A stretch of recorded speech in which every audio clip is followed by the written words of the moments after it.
Good morning friends. मैं हूं doctor Anand Makadia, homeopathy consultant in Ahmedabad, Bopal area, Gujarat. दोस्तों, आज हम एक बहुत ही इम्पोर्टेंट टॉपिक पे बात करने जा रहे हैं। उस टॉपिक का नाम है how homeopathy is useful in psychological disorders and how psychological disorder develop and how to get come out from these psychological issues with the help of the only homeopathy, and why we have to select homeopathy for these psychological disorders। दोस्तों, इस topic पे आगे बढ़ने से पहले हम ये जानने की कोशिश करेंगे कि साइकोलॉजिकल डिसऑर्डर कैसे डेवलप होते हैं। दोस्तों, हम एक जनरल एग्जांपल लेंगे जिससे आप बेहतर समझ पाएंगे। दोस्तों, डे टू डे लाइफ इतनी फास्ट होते जा रही है कि किसी के पास हेल्थ के बारे में सोचने के लिए टाइम नहीं है। जैसे कि कोई बिजनेस कर रहा है तो बिजनेस को ऐसी ऊंचाई पे पहुंचाने के लिए वो तनतोड़ मेहनत करता है, दिन रात उसी के बारे में सोचते रहता है। उसी तरह कोई पर्सन जॉब कर रहा है तो जॉब में हाईएस्ट पोजीशन में पहुंचने के लिए वो दिन रात मेहनत करता है। इसी तरह कोई गवर्नमेंट जॉब कर रहा है तो अगले पोजीशन में या फिर हाईएस्ट अथॉरिटी पे पहुंचने के लिए वो तनतोड़ मेहनत करता है। इसी तरह स्टूडेंट में भी जब वो स्टडी करते हैं तब वो दिन रात ऐसे कैसे सबसे आगे निकलना है, कैसे फर्स्ट रैंक लाना है, वो सोचते रहता है। ये सब सोच विचार सबके अलग अलग होते हैं। कई लोग दिन रात मेहनत करके आगे निकल जाते हैं और कई लोग आगे नहीं निकल पाते और वो बार बार ट्राई करते रहते हैं। उसमें से 100 में से 10% लोग ऐसे होते हैं जिनको कई सारी दुविधाएं आने के बाद भी वो उसको हैंडल करके आगे निकल जाते हैं, और 90% लोग ऐसे होते हैं कि वो डिफ़िकल्टीज़ को, दुविधाओं को हैंडल कर नहीं पाते और वो धीरे धीरे डिप्रेशन में चले जाते हैं। जैसे कि बिजनेस में और जॉब में कई सारी दुविधाएं आती है तो उस दुविधा को वो कभी कभी हैंडल नहीं कर पाता। बिजनेस में भी कभी कभी बिजनेस फेल हो जाता है तो उस फेलियर की वजह से, वो बार बार फेलियर की वजह से वो आदमी डिप्रेशन में चला जाता है। उसी तरह स्टूडेंट में भी, बच्चों में भी जब वो स्टडी करते हैं, जब उसका एजुकेशन चल रहा होता है, तब उसके फ्रेंड सर्कल में, जब उसके फ्रेंड सर्कल सब आगे निकल जाते हैं और वो पीछे रह जाता है। रैंक में भी सब उसके फ्रेंड सबसे आगे होते हैं, उसका नंबर सबसे पीछे आता है। बार बार कोशिश करने के बाद भी वो आगे निकल नहीं पाता और बार बार फेलियर का सामना करना पड़ता है। तब जब वो सोचता है कि मैं क्यों आगे नहीं निकल पाता, ऐसा मेरे साथ ही क्यों होता है, मैं ही क्यों जवाबदार हूँ, भगवान मुझको ही क्यों सिलेक्ट करता है ये सब हैंडल करने के लिए, सभी लोग आगे क्यों निकल जाते हैं। बिजनेस में भी ऐसा होता है कि सबका बिजनेस मेरे से अच्छा क्यों चल रहा है,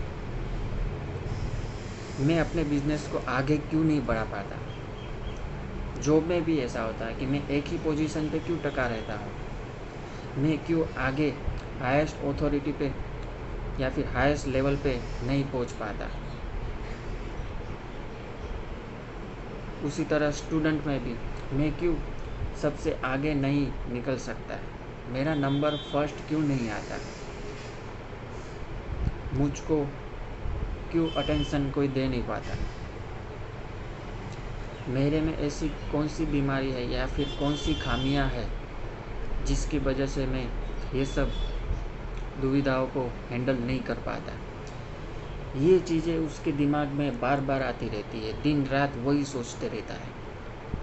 जब सोने के लिए जाता है तब सपनों में भी यही चीज़ आती है। जब सुबह मॉर्निंग में उठता है तो वो बताता है मुझे आज ये सपना आएगा, मुझे आज ये सपना आया था कि मैं इस तरह बिजनेस चला रहा था तो वो बिजनेस मेरा आगे नहीं पहुंच पाया एंड उस बिज़नेस में मुझे फेलियर का सामना करना पड़ा। अगर स्टूडेंट होगा तो वो सोचेगा, उसको ऐसे ड्रीम आएगा, या फिर ऐसा ड्रीम जब मॉर्निंग में उठता है तब बोलता है कि मुझे ये ड्रीम आया था कि मैं इस एग्ज़ाम में फ़ेल हुआ हूँ। तो ये दिन रात वही चीज़ दिमाग में आती रहती है और वो सपनों में भी यही चीज़ आती है।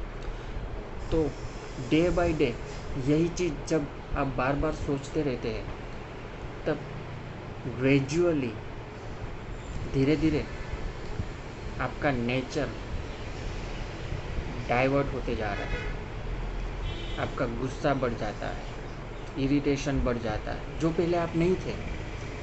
ये चीज़ आने के बाद ये सब चेंजेस आपके शरीर में आते हैं। किसी का गुस्सा बढ़ जाता है, किसी का इरिटेशन बढ़ जाता है,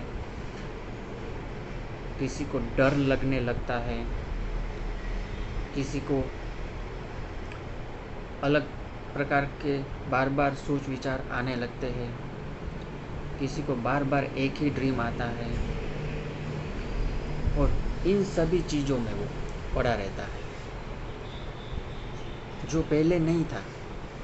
कुछ ऐसी इवेंट हुई उसके लाइफ में या फिर ऐसी इवेंट होती रही उसके लाइफ में कि उस इवेंट की वजह से उसके माइंड में, उसके दिमाग में ये चेंजेस होना शुरू हो गए और लंबे समय तक ये चेंजेस चालू रहे और वो धीरे धीरे डिप्रेशन में कन्वर्ट होते गए। तो दोस्तों, डिप्रेशन, साइकोलॉजिकल डिसऑर्डर्स, ये सभी चीज़ें तुरंत नहीं आती।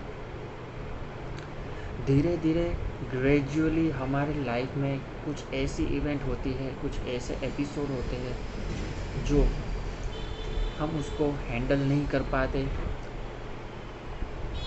कुछ दुविधाएं ऐसी होती है, कुछ फैमिली इश्यू ऐसे होते हैं, कुछ ऐसा एक्साइटमेंट होता है, कुछ ऐसा सैड इवेंट होती है जो कई लोग हैंडल नहीं कर पाते और उस इवेंट उसके शरीर में हावी हो जाती है, तब वो डिप्रेशन का रूप ले लेती है।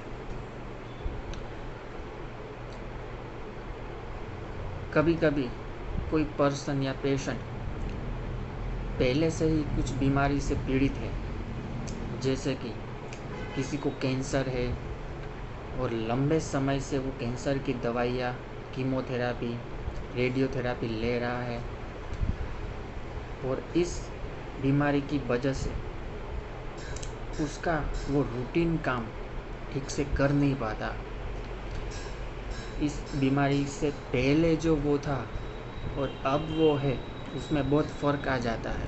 पहले वो रेगुलरली जॉब करता था, फैमिली के साथ वो अच्छी तरह टाइम स्पेंड करता था, लेकिन इसके बाद वो सिर्फ हॉस्पिटल में ही ज़्यादा टाइम स्पेंड करता है। तो उसकी वजह से वो यही सोचते रहता है कि मैं कैसे अपनी फैमिली को हैंडल कर पाऊँगा, मैं कैसे लाइफ में आगे बढ़ पाऊँगा, मैं कुछ कर पाऊँगा या फिर नहीं कर पाऊँगा। यही सोच बार बार उसके दिमाग में आते रहती है। तो इस सोच की वजह से ग्रेजुअली धीरे धीरे वो डिप्रेशन में चला जाता है और वो फिर डिप्रेशन अलग अलग तरीके से डिफ्रेंशिएट किए जाते हैं, जैसे कि किसी को पैनिक एपिसोड बार बार आते रहते हैं, किसी को मूड बाइपोलर चेंजेस आते हैं, जिसको बाइपोलर डिसऑर्डर बोलते हैं, जिसको डेलीरियम बार बार आते हैं, इरिलेवेंट तो करते रहता है, किसी को पोस्ट ट्रॉमेटिक मतलब किसी इंजरी या फिर एक्सीडेंट के बाद उसके मेंटल चेंजेस बढ़ जाते हैं, कोई सिजोफ्रेनिया में चला जाता है।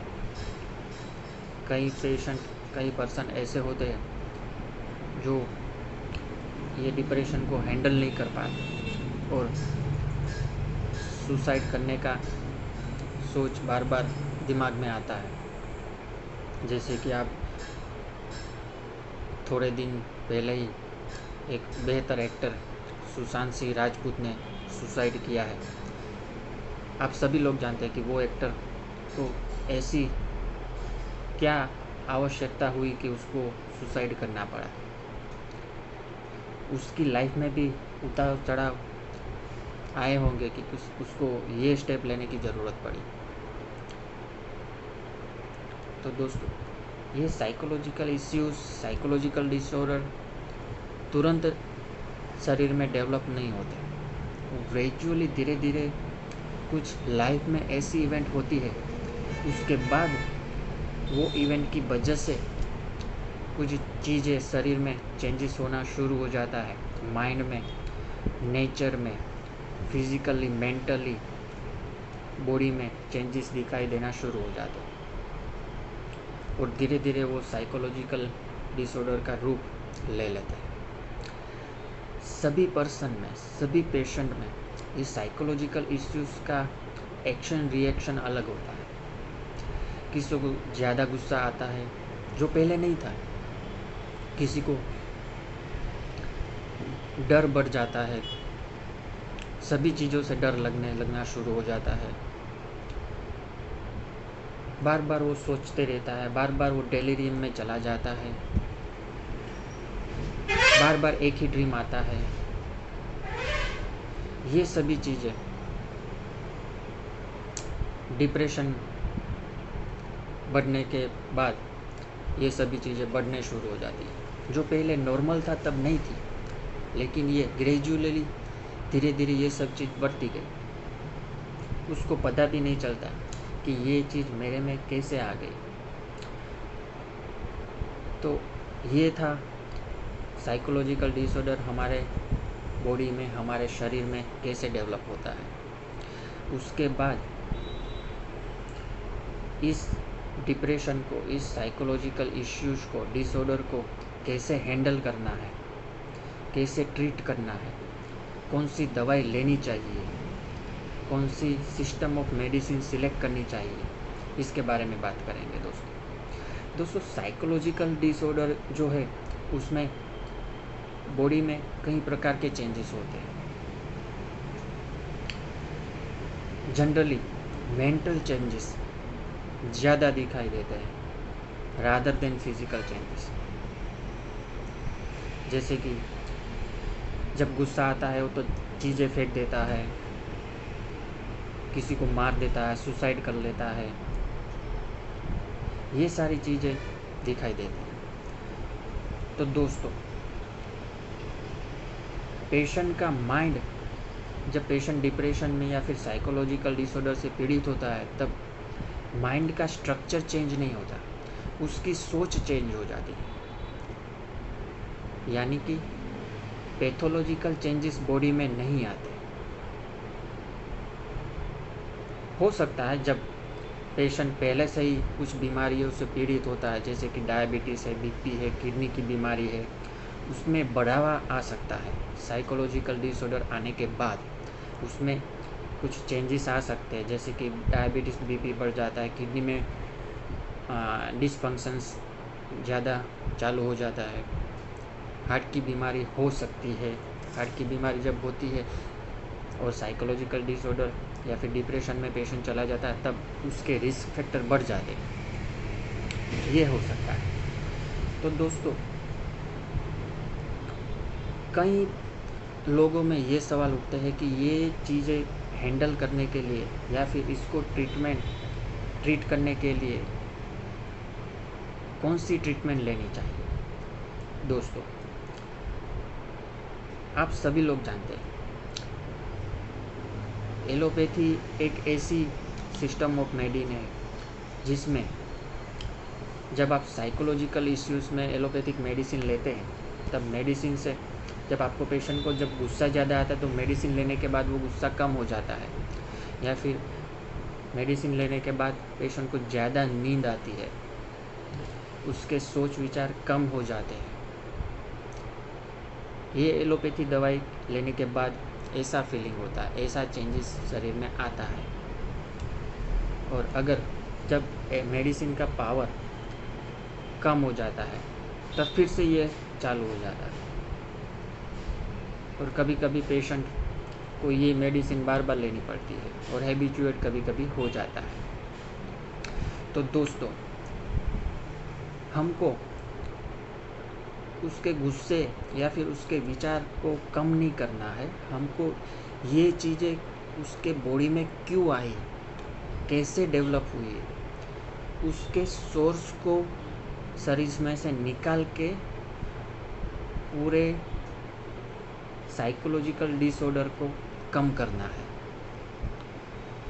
हम बोलते हैं कि हमको उसको जड़ मूल से निकाल के पूरे उसको रूट को खींच के निकाल के उसको ट्रीट करना है।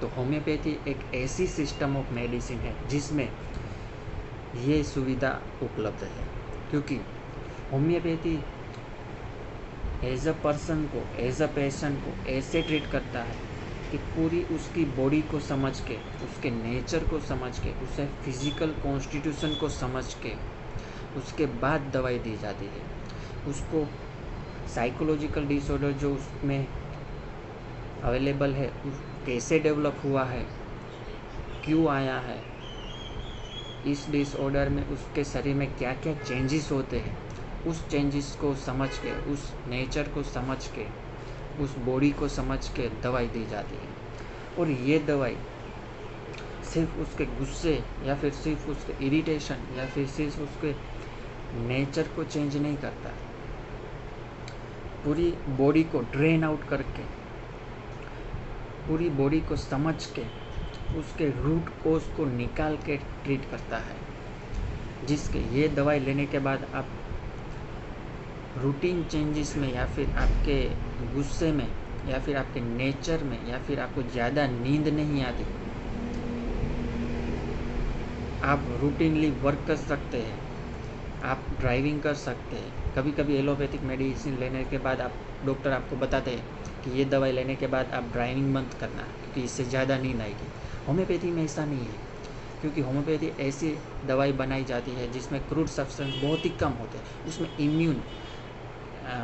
इम्यून पावर ज़्यादा, डायनेमिक एनर्जी ज़्यादा होती है, जिससे आपको पैथोलॉजिकल चेंजेस बहुत ही कम होते हैं, साइड इफ़ेक्ट बिल्कुल नहीं होती, कॉन्ट्रा इंडिकेशन होने के चांसेस ज़ीरो है। इसलिए ये आप लंबे समय तक ले सकते हैं।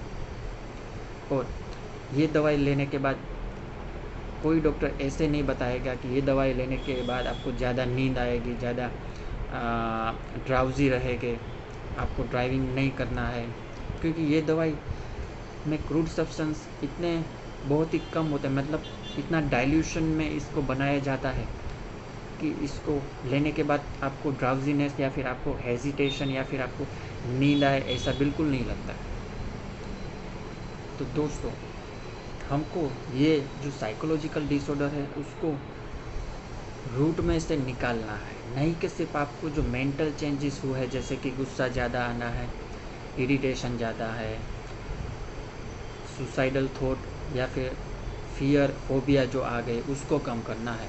हमको उसको कम नहीं करना, ये कैसे डेवलप हुए हैं, क्यों आपके शरीर में, आपके बॉडी में प्रवेश कर गए हैं, ये कैसे आपके बॉडी में हावी हो गए हैं, वो समझ के उसको निकालना है। तो ये धीरे धीरे ग्रेजुअली ये चीज़ें आप में शरीर में से निकल जाएगी, आप पूरी तरह ठीक हो जाओगे। जैसे कि सिजोफ्रेनिया है, मूड डिसऑर्डर है, अल्जाइमर डिसऑर्डर है, पैनिक डिसऑर्डर है, फोबिया है, ईटिंग डिसऑर्डर है। ये सभी चीज़ में पैथोलॉजिकल चेंजेस बॉडी में नहीं होते, मेंटल चेंजेस ज़्यादा होते हैं।